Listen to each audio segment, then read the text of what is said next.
খরসা voter তালিকা বেরিয়ে গেছে, ওই লিস্টে আপনার নাম আছে কি না এটা আপনি কী করে চেক করবেন? খুব সহজ একটা উপায়। এটা জানতে হলে ভিডিওটা পুরোটাই দেখতে হবে আর প্রসেসটা সেভ করে রাখবেন। আর আপনি যদি আমার চ্যানেলে নতুন হয়ে থাকেন, চ্যানেলটিকে সাবস্ক্রাইব করে পাশে থাকা বেল বাটনটিকে অল করে দেবেন। আর যদি ফেসবুক পেজ থেকে দেখেন, পেজটিকে ফলো করে নেবেন। তো চলুন ভিডিওটা শুরু করা যাক।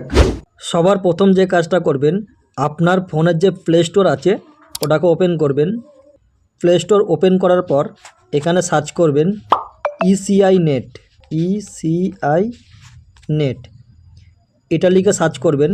সবার প্রথম এই যে অ্যাপসটা দেখতে পাচ্ছেন এটাকে আপনাদের ফোনেতে ইনস্টল করে নেবেন। আমার যেহেতু ইনস্টল করা আছে আমি এটাকে ওপেন করে নিচ্ছি।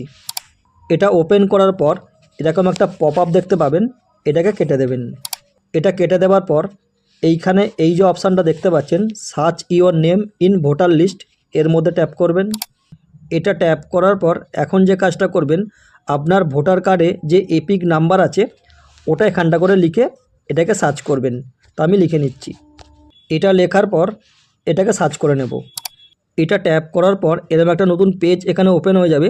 আর এইখানে আপনি আপনার ভোটার কার্ডের সমস্ত ডিটেলস আপনি দেখতে পাবেন। তো আপনি বুঝবেন কি করে যেটা নতুন লিস্ট বলে? নিচে এইখানটা করে খেয়াল করে দেখবেন, এইখানে দেওয়া আছে 15/12/2025 তারিখে এটা আপডেট করা হয়েছে। তো এটা দেখি আপনি বুঝতে পারবেন। তো ভিডিওটা যদি আপনার একটু কাজে লেগে থাকে, ভিডিওটা লাইক শেয়ার করতে ভুলবেন না। আর এই ভিডিওটা আপনার বন্ধুবান্ধবের কাছে আরও বেশি বেশি করে শেয়ার করে দিন, তাহলে তারাও নিজের নামটা চেক করে নিতে পারবে।